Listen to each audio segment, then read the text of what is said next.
Quando o BNDES foi criado, Rômulo Almeida era chefe da assessoria econômica do presidente Vargas. Em seu depoimento, ele traça com precisão os contornos dos quadros político e econômico que precederam a criação do banco, além de fazer um balanço de suas atividades. Vamos ver a entrevista. Doutor Rômulo, eu gostaria de começar tratando dos antecedentes da criação do BNDES. Nós sabemos que há todo um grande debate que antecede e que mesmo envolve a criação da instituição. E o senhor foi até um protagonista de todo esse processo. Bem, eu creio que esse processo que antecedeu tem raízes bastante distantes na história, né? Com o fracasso do modelo agroexportador, veio uma política de substituição de importações que a princípio até não era intencional no meu entender. Uma coisa derivada da crise de 29, como antes tinha sido da crise de suprimento de oferta durante a Primeira Guerra Mundial. E depois foi se transformando num projeto com certa intencionalidade, seja de parte de uma burguesia industrial nascente, seja de parte de uma força que se criava, que se gerava no Estado brasileiro.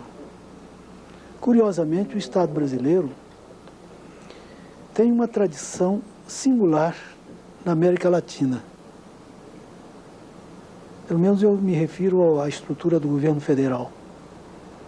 Apesar de toda a tradição de clientelismo e de influência da política eleitoreira imediata nas nomeações, nas promoções, sempre houve um substrato que nós poderíamos chamar hoje de técnico-burocracia.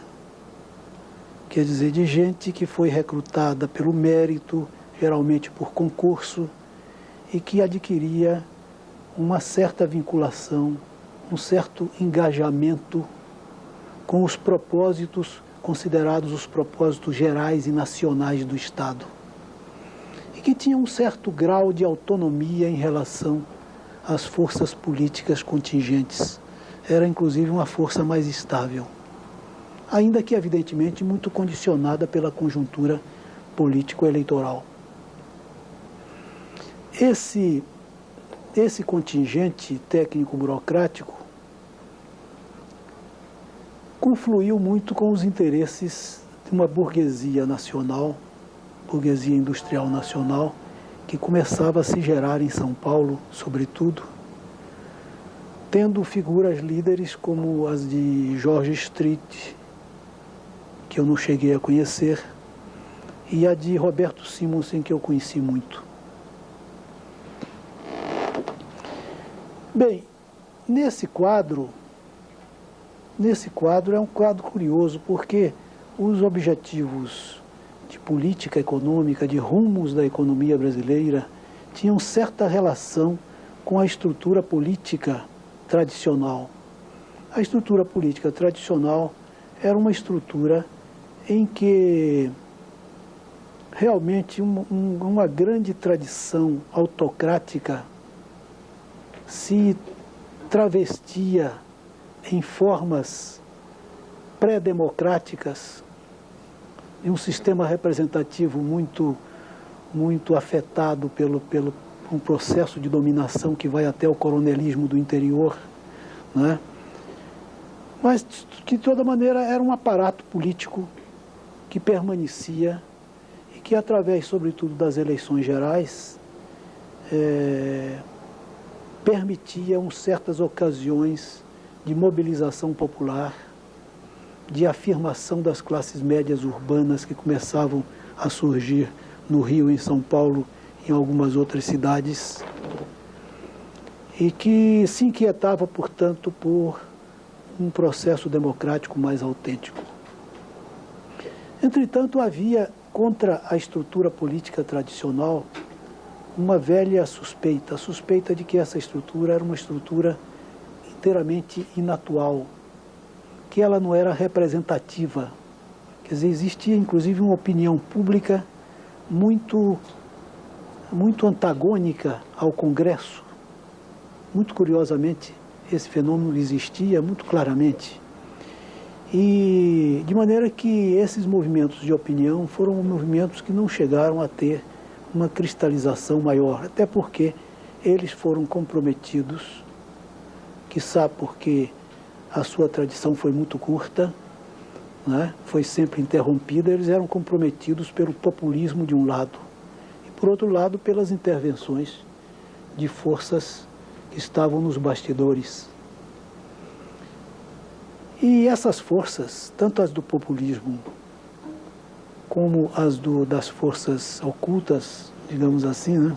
Do sistema, como se chama, esse falcão misterioso, essas forças eram muito do interesse geral contra os interesses chamados particularistas dos partidos e da formação política tradicional. De maneira que, curiosamente, o processo de afirmação de uma política nacional não caminhava muito pela linha do processo democrático. Caminhava, eu suponho, mais nesse diálogo entre os tecnocratas ou a técnico-burocracia e a burguesia industrial. De um lado e, por outro lado, as grandes forças ligadas ao sistema de comunicações e ligadas a todos os interesses tradicionais que estavam associados sempre à ideia do capital estrangeiro como salvador da pátria. Eu vejo que a Revolução de 30 foi um movimento em que as classes médias irromperam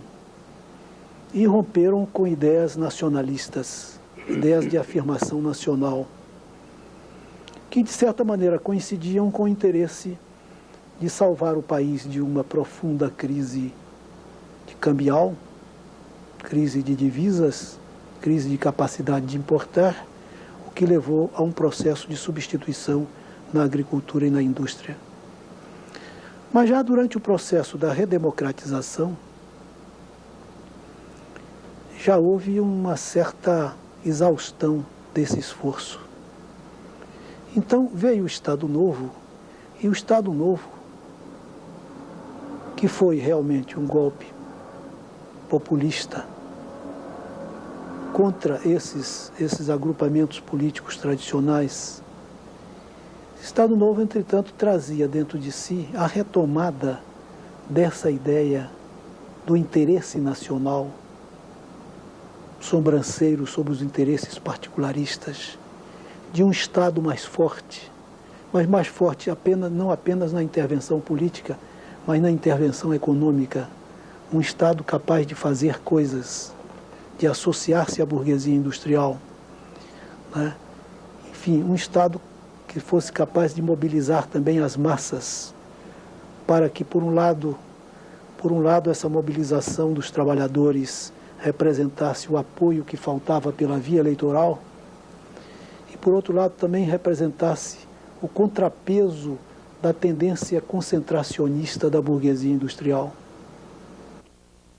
Professor Rômulo, como é que surge a assessoria econômica do presidente Vargas? Bem, aí vamos para a história. Eu acho que era bom, antes de mais nada, dizer como surge a Comissão Mista Brasil-Estados Unidos. E depois o seu pandan, que foi a assessoria econômica da Presidência da República. Durante o governo Dutra, houve a missão ABINC no Brasil, né? Para formular uma série de sugestões e tal sobre projetos no Brasil e para, vamos dizer, orientar uma política de financiamentos externos, financiamentos americanos, sobretudo supply as credit, mas de toda maneira financiamentos que o país careceria para um esforço maior de inversão. Isso, no final do governo, estava bastante adiantado. já estava combinada a criação da Comissão Mista Brasil-Estados Unidos. As datas exatamente eu não posso lhe dizer, não saberia lhe dizer.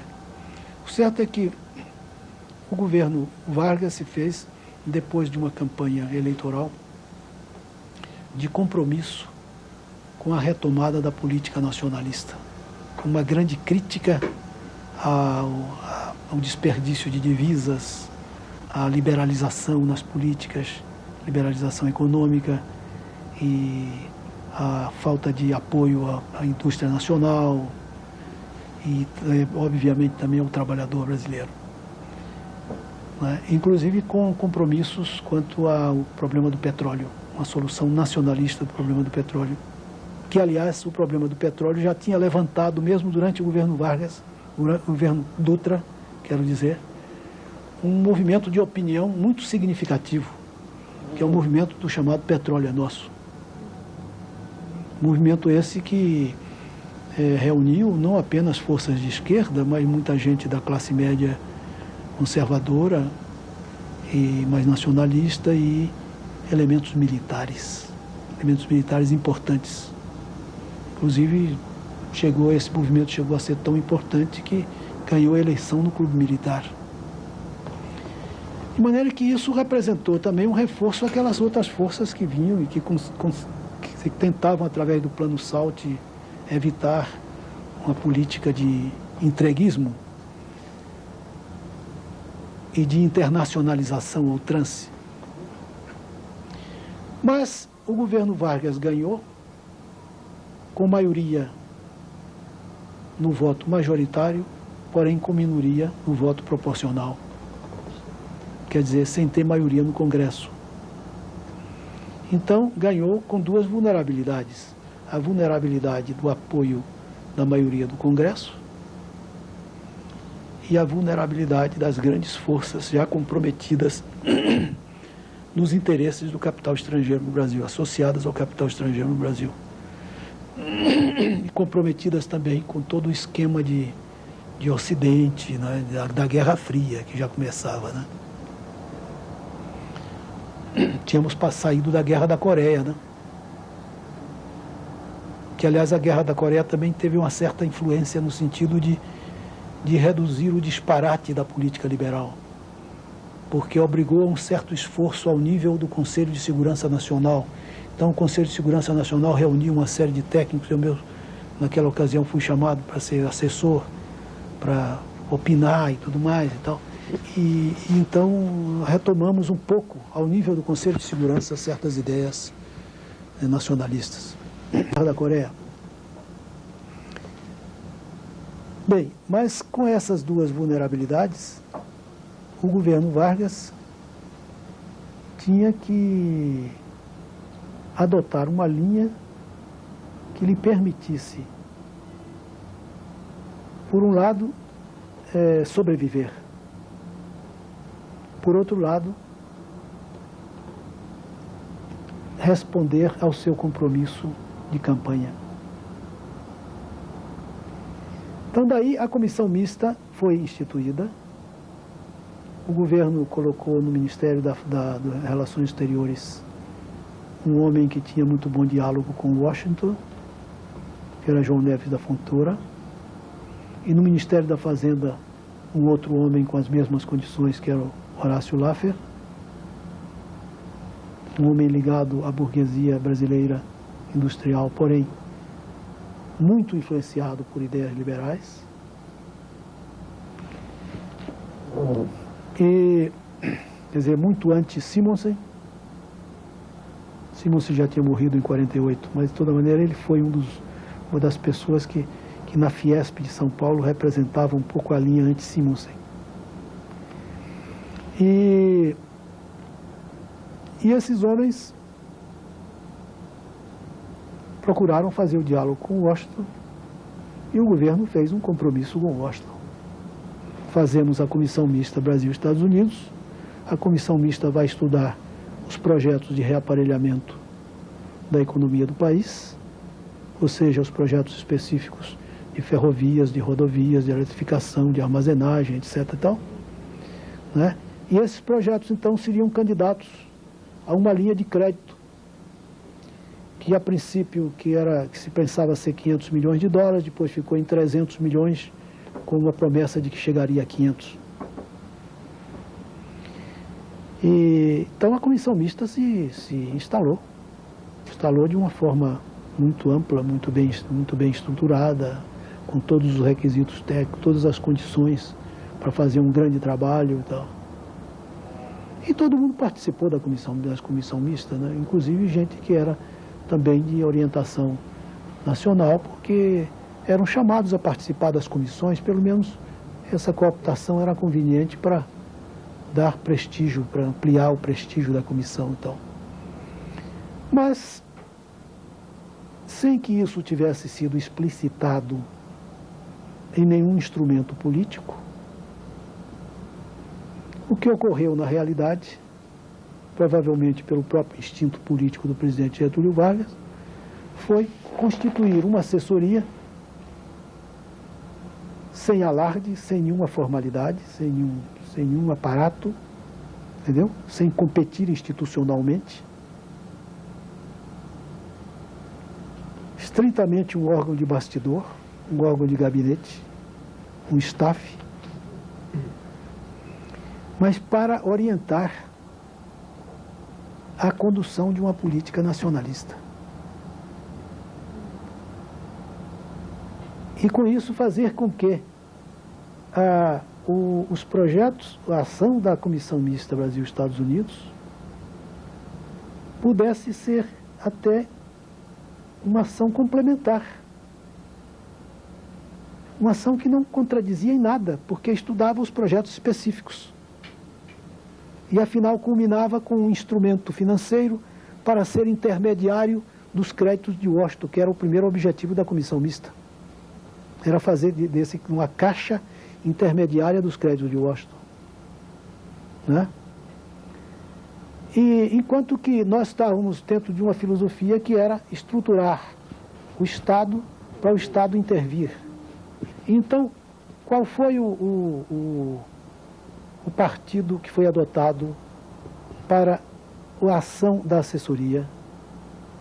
Foi tomar o âmago do problema energético brasileiro.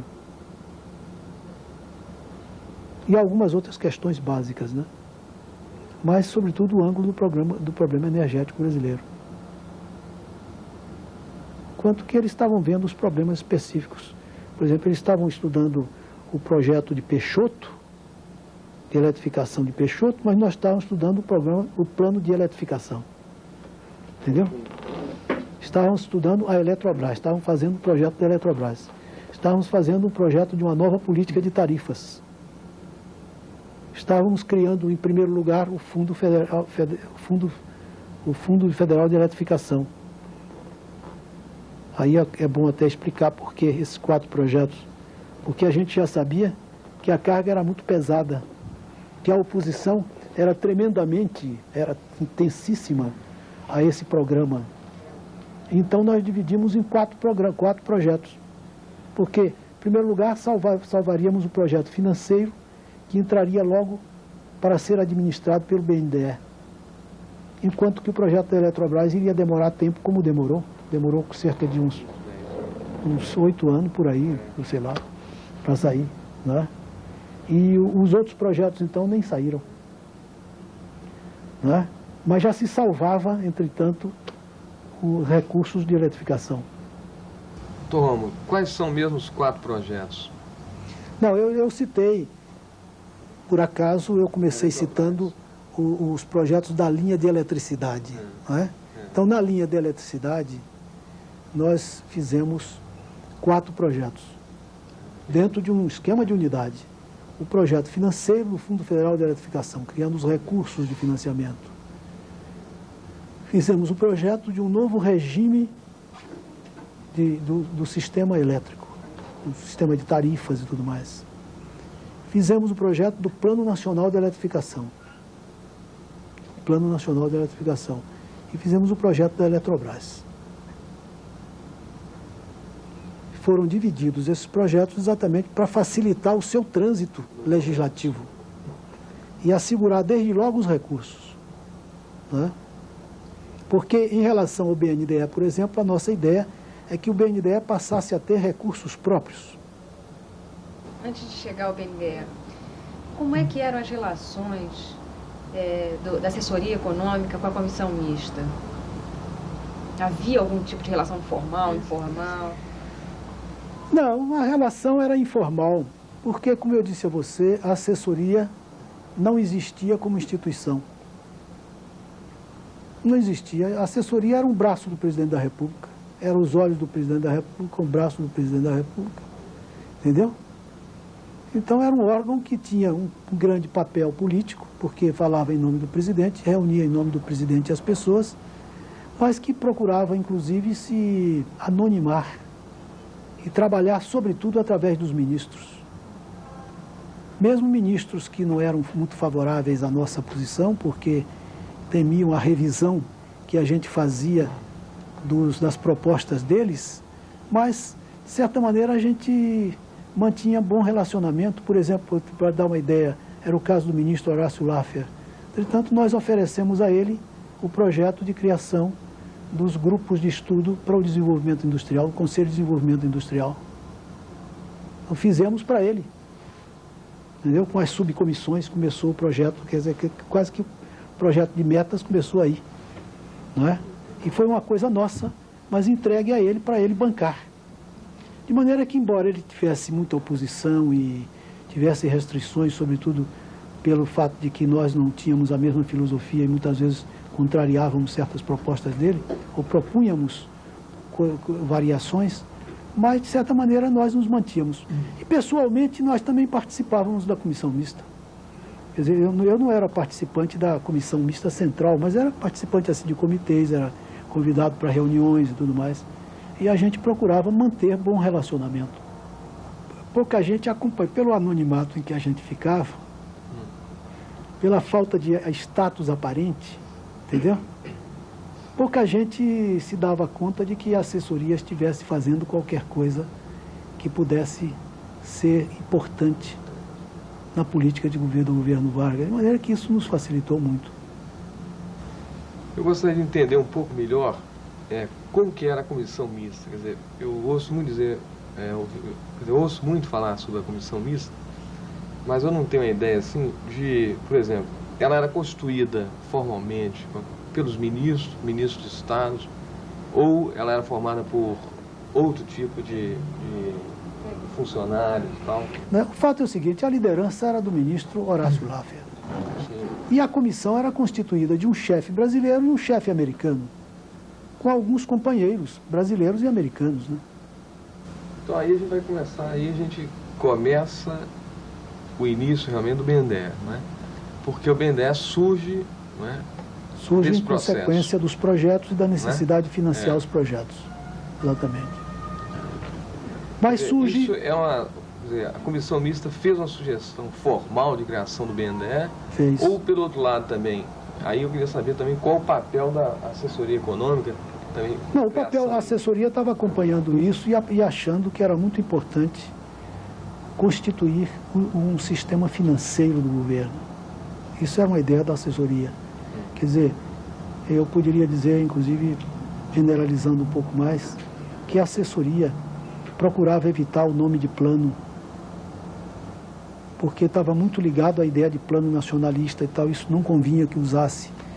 E, por outro lado, ela concebia que todo o planejamento naquela época era um planejamento que tinha que tocar nos problemas estratégicos, que criar entidades dinâmicas, que era muito mais importante você criar entidades dinâmicas de financiamento ou de promoção industrial do que tentar um esforço de informação que seria mais ou menos gratuito, porque é muito caro e muito pouco eficiente e muito duvidoso, porque a própria informação talvez não estivesse adaptada, como não estava, às condições de uma realidade, um país subdesenvolvido como o Brasil, um país tão heterogêneo, de maneira que o que nós considerávamos essencial era partir de uma estrutura, de uma concepção básica, que é aquela muito conhecida e tal, e partir para criar entidades que fossem dinâmicas. Inclusive nos colocamos o problema se isso não seria uma contradição com a ideia de desenvolver com maior produtividade o uso dos recursos brasileiros, porque a criação dessas entidades representava um certo contingentamento de recursos. Então, a menor flexibilização no uso global dos recursos. Mas chegamos à conclusão de que isso era muito mais importante na época do que deixar os recursos no fundo geral sujeito a uma dispersão por objetivos secundários, objetivos não estratégicos, ou seja, um grande desperdício na escala nacional. Então, dialeticamente, achamos que, apesar da ideia da Caixa Única e da flexibilidade do orçamento público, não é? E do orçamento financeiro nacional, fosse o princípio certo, naquele momento, o certo mesmo era você destacar recursos importantes para áreas que fossem essenciais. Doutor Rômulo, o senhor falou aí na questão dos 500 milhões de dólares que seriam recursos norte-americanos, né, através do Exim Bank. Nós já vimos vários depoimentos assim, um pouco contraditórios. Há quem diga, inclusive, que essa cifra de 500 milhões de dólares seria uma invenção brasileira. Nunca os americanos teriam falado nisso e tal. Mas o fato é que o BNDES não recebeu nenhum só dólar desse dinheiro, nem 500 milhões, nem 300 milhões. Então, quer dizer, o senhor atribuiria isso exatamente apesar dessa habilidade de Vargas, mas essa postura nacionalista do governo, ou a mudança no próprio governo norte-americano devido à Guerra Fria e a mudança de presidente também nos Estados Unidos? Não, eu atribuo a suspicácia dos interesses externos quanto à política de Vargas. Atribuo a isso. Inclusive, você sabe, houve uma mudança, né? O governo chegou a mudar o ministro de Relações Exteriores e mudou o ministro da Fazenda, embora a mudança não fosse uma mudança radical no Ministério da Fazenda, mas, de toda maneira, houve mudanças e o governo procurou acentuar a linha nacionalista em face de uma aparente ameaça muito grande de intervenção dos grupos internacionais. Eu atribuo a isso. Doutor Rômulo, eu queria também entender uma coisa, que é o seguinte. Havia um grande debate, né, assim, da criação do BNDE, quer dizer, toda essa ideia de planejamento e tal, que vai ser uma das coisas que serão as características do BNDE. Tudo isso é precedido por um grande debate, né? E com a divergência muito clara, com cisões muito claras. E a partir de um certo momento, quer dizer, quando se cria a comissão mista e quando se estabelece, o presidente Vargas está na assessoria econômica, como o senhor diz, ela trabalha realmente sob um certo anonimato, mas ela tá pensando sempre em retomar aquele projeto nacionalista, autonomista, tal, que o senhor se referiu. E, do outro lado, a comissão mista, ela está sendo liderada, como o senhor disse, pelo ministro Horácio Laffer, que era, né, no debate anterior, ele estava em posição oposta a essa do projeto autonomista. E, de repente, quer dizer, aparece a criação do BNDE. Quer dizer, o BNDE foi, de fato, uma solução de consenso, uma solução de compromisso. Como é que se deu isso? Entende? Quer dizer, é uma questão curiosa. Foi uma solução de consenso. Ela realmente era uma solução que atendia às duas correntes. O problema das duas correntes é que cada uma queria uma orientação diferente quanto à forma de conduzir o BNDE. Agora, que o BNDE devia existir, devia. Né? Como ainda hoje ocorre também, né? Quer dizer, na verdade, quer dizer, a disputa foi trazida para dentro da própria justiça. Exatamente. E como é que essa disputa ocorre nos primeiros anos, aqui dentro? O que eu verifiquei é o seguinte, é que o BNDE começou a se estruturar como organização. Começou a recrutar uma inteligência nova e muito engajada com os problemas nacionais. De maneira que houve aqui dentro um pouco de conflito, né? Entre alguns elementos que queriam dar uma orientação tal, e outros que queriam dar orientação qual, diferente, não é? Mas a estrutura interna do BNDE teve uma importância muito grande. As lideranças internas dentro do BNDE. Não é? Depois, o próprio fato de que o BNDE começava a se engajar no financiamento da infraestrutura e da indústria de base, começou a vinculá-lo com uma certa ideologia de um projeto autônomo brasileiro. Ainda que houvesse diretores que quisessem apoiar empresas estrangeiras, não é? Mas aí havia as resistências aqui dentro, não é? Era aquela luta. E mesmo fora, mesmo no todo o contexto social. Exatamente, contexto social. Fora. Quer dizer, nos primeiros anos, então, a corrente nacionalista realmente consegue prevalecer? Não, eu não direi que consiga prevalecer, mas ela teve influência no sentido de que...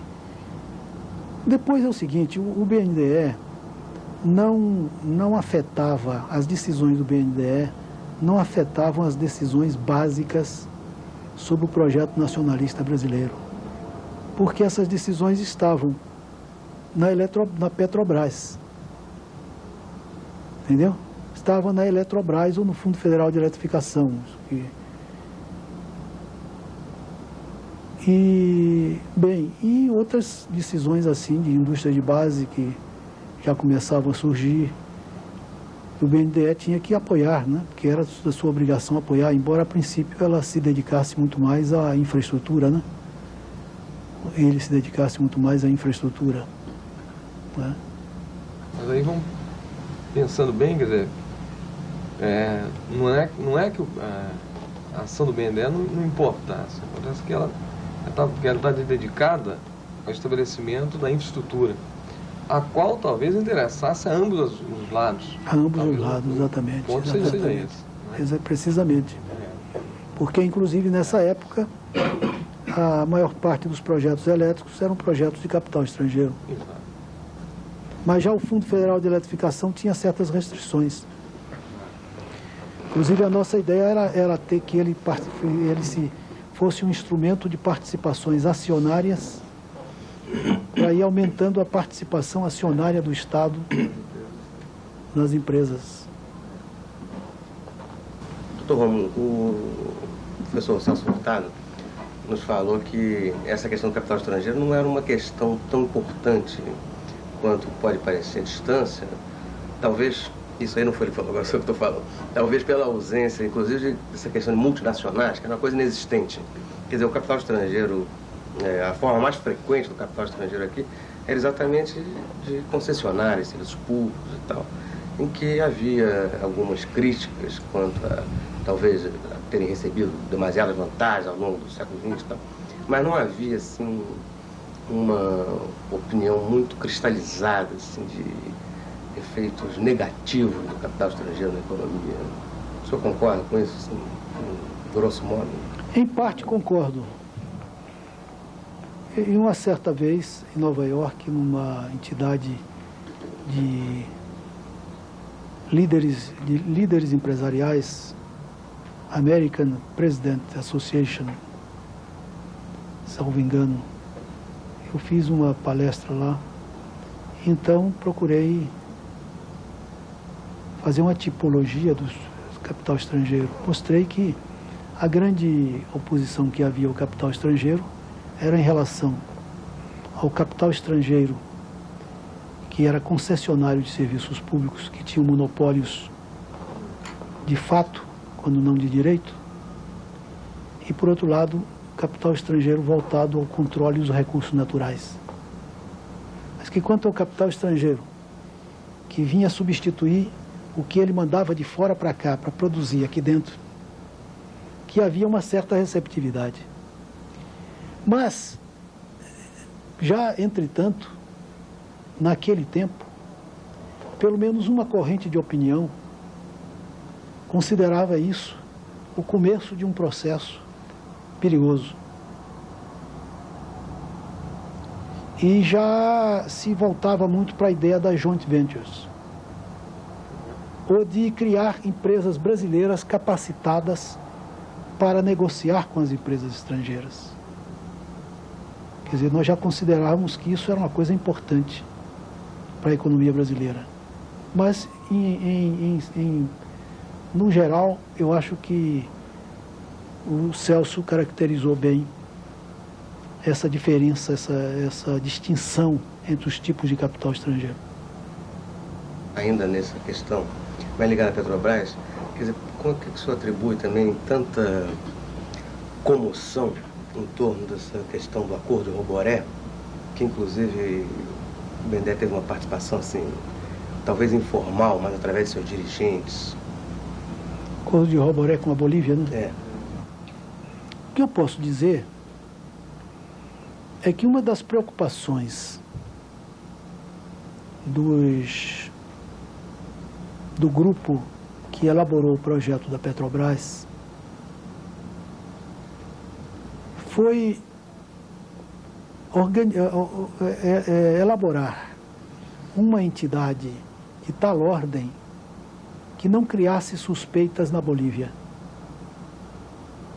de ser uma intervenção do Estado brasileiro na economia boliviana.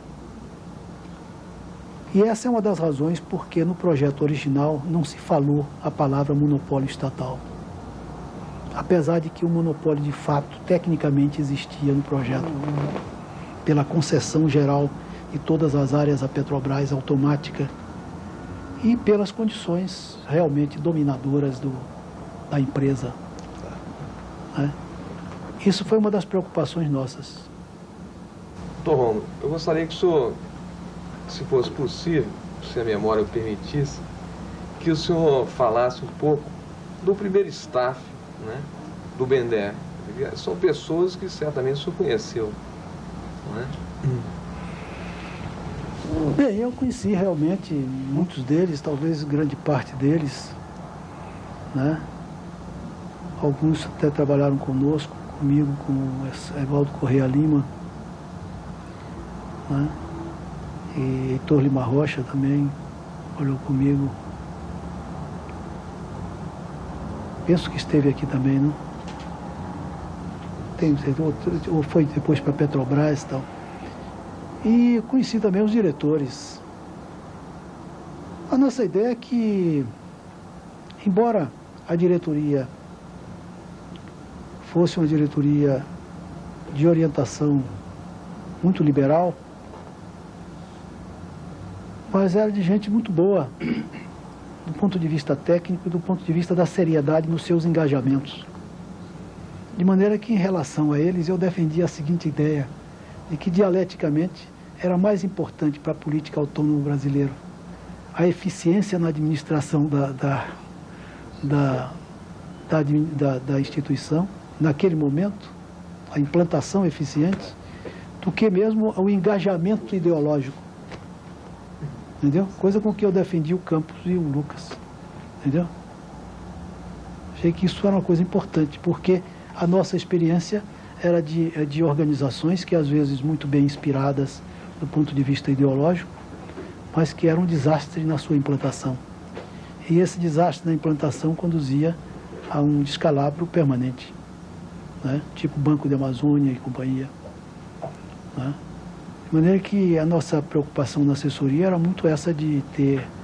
Além disso, a assessoria era um organismo também muito aberto. É preciso notar que, apesar de nosso engajamento ideológico, nós tínhamos como assessores também esses mesmos homens que eram contra a nossa ideologia, simplesmente que eles se limitavam a nos dar informações e assessoria naqueles pontos que eram tecnicamente neutros. Por exemplo, homens como Roberto Campos, trabalhou conosco como assessor, né? Glaicon de Paiva, Mário da Silva Pinto, não precisa dizer mais nada. Né? Glaicon de Paiva e Mário da Silva Pinto eram inteiramente contrários ao projeto da Petrobras. E trabalharam na assessoria? Trabalhavam na assessoria, agora o Mário trabalhava no plano do carvão. Ele era gamado por isso, inclusive foi nosso candidato a ser o administrador do plano do carvão. Entendeu? E fui candidato até do presidente, infelizmente, apesar de que o presidente sabia que ele era um homem, mas que tecnicamente era um homem certo naquele momento. né? Mas houve uma imposição do Estado-Maior de que houvesse um homem do Estado-Maior na direção do plano do Carvão. E aí foi um coronel. Aliás, a propósito dessas atitudes do presidente Getúlio Vargas, há muitos casos que eu poderia contar, sabe? Não sei se é oportuno contar, mas esse fato, por exemplo, de que ele indicava às vezes pessoas que eu sabia que eram contra as ideias fundamentais dele, mas que naquele momento e naquela posição eram as pessoas certas. Assim, por exemplo, ele encontrou na direção da Companhia Hidrelétrica de São Francisco, para citar uma coisa que eu me lembro,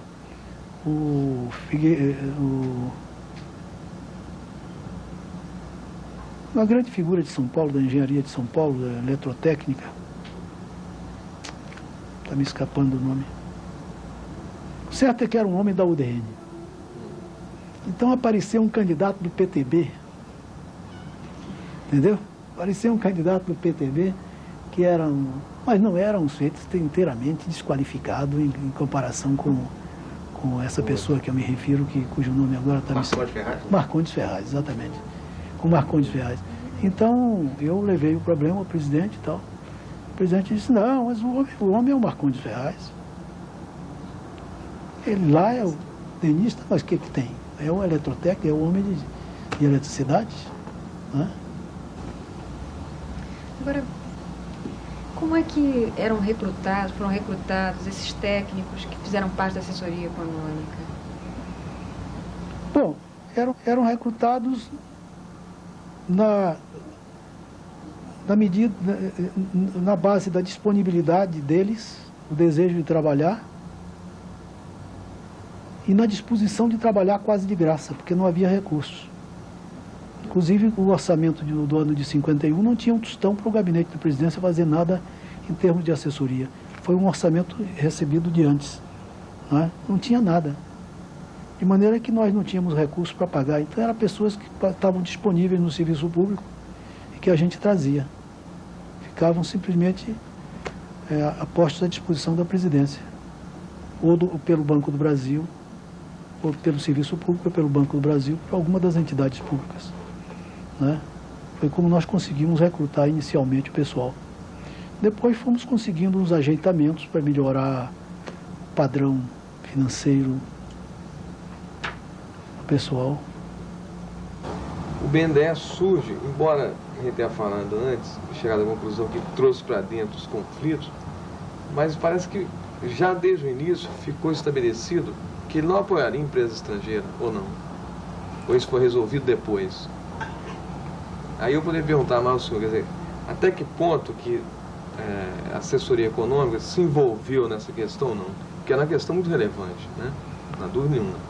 Quer dizer, se o novo você sabe que o problema inicialmente não colocava muito, porque os recursos do BNDE eram muito poucos e eram quase que adstritos à infraestrutura. Ah, sim, tá certo. Isso é verdade. Só no futuro é que o problema se colocou depois. Na visão retrospectiva que eu tenho, hein? Que essa é a visão que eu tenho, é essa. Essa assessoria, isso eu não tenho conhecimento, durou até o fim do governo Vargas? Durou. O senhor permaneceu em palácio até o final do governo Vargas? Bom, eu não permaneci até o final porque no mês de janeiro de 54 eu me transferi para Fortaleza como presidente do Banco do Nordeste. Durante o ano de 53, eu acumulei também a presidência da comissão incorporadora do banco. Mas isso não me fazia deslocamentos, não ocasionais no Rio de Janeiro. Mas em 54 me desloquei. Porém, mesmo estando na presidência do banco, como muitas das decisões do banco tinham que ser tomadas no centro do poder, eu estava com frequência lá. Mas a minha substituição foi feita por Jesus Soares Pereira, que era meu principal companheiro. Esse ano está completando 30 anos, né? E o senhor, como estudioso da economia, vem acompanhando a história da instituição. Eu gostaria de saber como é que o senhor vê a trajetória dessa instituição na economia brasileira e o que é o espaço que o BNDE, que agora é BNDES, tem hoje na economia brasileira? Bom, eu acho que o BNDE realmente cumpriu um papel importantíssimo, eu estou dizendo óbvio, né? Um papel importantíssimo, porque é que a gente supor o Brasil de hoje sem o BNDE, ou alguma coisa parecida com isso, né? Seria muito difícil em termos materiais. Agora, entretanto, eu acho que o BNDE cumpriu bem de uma maneira global, quer dizer, como saldo. Entretanto, eu faria algumas restrições ao desempenho do BNDE. A primeira restrição é que o BNDE não se engajou, como depois se engajou, por exemplo, em condições muito mais modestas de recursos, o Banco do Nordeste do Brasil, na preparação de quadros para ceder. E essa foi uma das preocupações uma das preocupações da assessoria da Presidência da República, foi a criação do CAPES. Não sei se vocês sabem disso.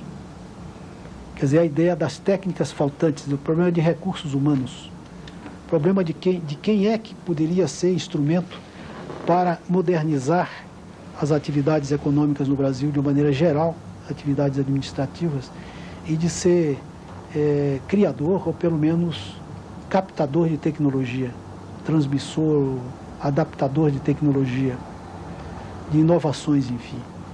Né? Eu acho que essa foi uma das restrições muito graves. Quer dizer, eu acho que o BNDE foi muito influenciado desde o começo por uma ideia de que devia limitar o seu papel ao seu próprio quadro.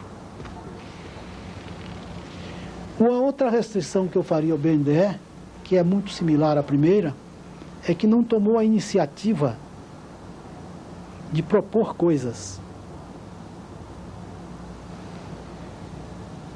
Quer dizer, fê-lo talvez durante algum tempo de uma maneira muito esparsa, muito passageira, muito modesta. Quer dizer, de fazer proposições, de ter um instrumento técnico para fazer projetos, para elaborar ideias, para jogar essas ideias no mercado, nas decisões dos empresários, nas decisões do poder público, etc. e tal. Entendeu? E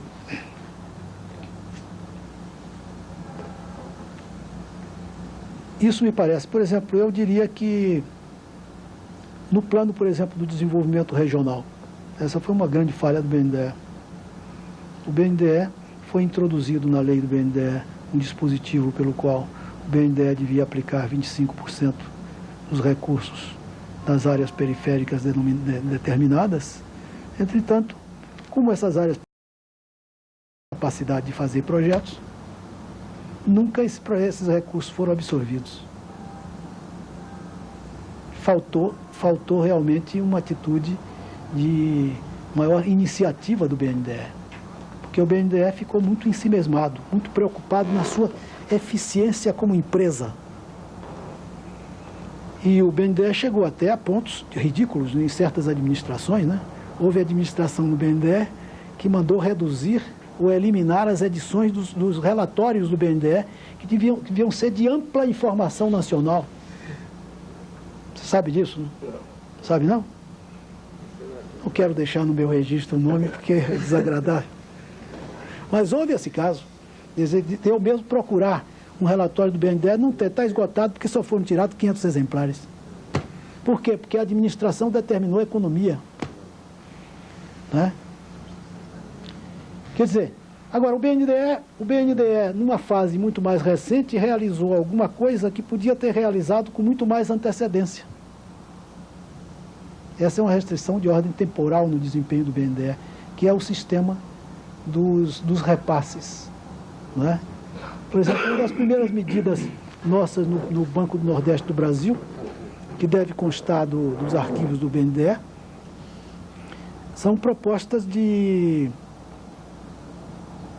Nós não chamávamos repasse, nem não usávamos a expressão del credere, nem nada disso moderno, mas o que a gente propunha era cofinanciamento ou um sistema de refinanciamento com garantia do Banco Regional para dinamizar o processo, entendeu? Essa proposta foi de que ano? Essa proposta foi de 54. Foi muito anterior. Pois é, foi proposta de 51, muitíssimo anterior.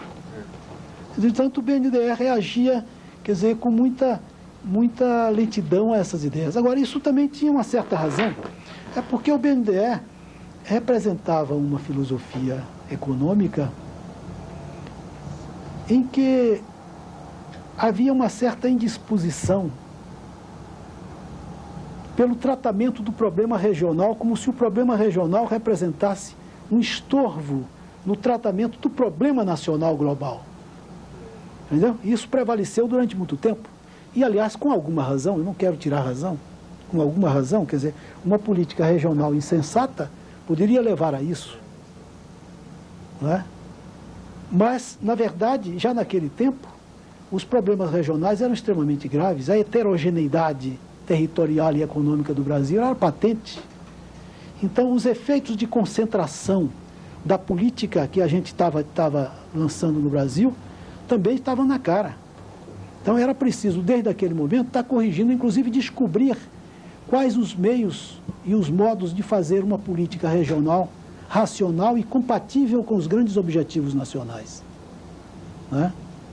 Quer dizer, essas são pequenas objeções que eu faço, pequenas restrições que eu faço ao desempenho, mas o caso é o seguinte: a gente não pode pretender que tudo se tivesse feito na história da maneira ótima. Né? Mas como é que o senhor vê, vamos voltar a hoje? Bom, eu quero dizer que há um lado extremamente positivo no macro, na política macro do BNDE, um lado extremamente positivo, que o BNDE se constituiu numa espécie de um bastião de resistência contra a desnacionalização acelerada da economia brasileira. Isso foi realmente um papel histórico da maior importância. Não é? E eu penso também que a participação acionária do BNDE veio muito tarde, porque isso já era uma coisa que a gente, no plano regional, tinha concebido na lei do Banco do Nordeste, por sinal que o Banco do Nordeste também não fez, mas tinha concebido ao nível do Estado da Bahia uma organização do Estado, que chama-se Fundagro, Fundo de Desenvolvimento Agroindustrial, que é uma antecipação da atual como é? BNDES, participação, né? BNDES, né? Participação. Que, aliás, eu quero dizer que não achei mal essa ideia de fundir as três organizações de participação. Achei boa, do ponto de vista racional, evidentemente achei uma boa ideia, mas a mesma opinião não tenho a respeito da expansão do BNDE com o Banco Social. Por quê, professor? Porque a ideia parece muito boa, em princípio. Porque realmente é preciso fazer uma política social no Brasil e é preciso que essa política social esteja integrada com a política econômica. Então, por essa premissa eu devia chegar à conclusão de que não havia nada mais certo do que fazer o BNDES. Entretanto, quando a gente examina o problema mais a fundo, pelo menos eu chego à seguinte conclusão, de que a integração da política social com a política econômica não requer necessariamente que os dois instrumentos de financiamento estejam no mesmo órgão. Requer simplesmente uma política que os integre, que as integre. Agora, segundo, que os organismos devem ser especializados, cumprir bem as funções em que se especializam. Que, nesse sentido, as solicitações novas ao BNDE antigo no campo social podem ser muito mais numerosas, muito mais volumosas e muito mais carregadas de pressão política imediata, política de clientela, política de oportunidade, política eleitoral, que podem constituir um fator de sério risco para o BNDES. Quer dizer, no meu entender, um banco social deveria haver, poderia ser até o BNH. No meu entender, o BNDE deveria se inspirar por objetivos sociais também, de articular o social com o econômico e de desempenhar alguns projetos de alcance social cujo rendimento econômico, cuja resposta econômica fosse mais remota ou fosse indireta, etc. e tal. Quer dizer, que completasse projetos econômicos, projetos integrados, etc. e tal. Né? Poderia participar de um programa, mas ele deveria se concentrar no seu papel fundamental de financiador do desenvolvimento brasileiro. E para isso ele precisava desenvolver, sim, precisava desenvolver o seu próprio sistema para lançar títulos ao público, lançar obrigações do desenvolvimento econômico, capazes de atrair a poupança pública e de competir com as cadernetas de poupança e com todos os outros instrumentos de captação de poupança. Agora, eu vejo que a carga administrativa, a carga política sobre o BNDE como Banco Social vai prejudicá-lo no desempenho do seu papel essencial. A entrevista com Rômulo Almeida foi feita no dia 15 de julho de 1982.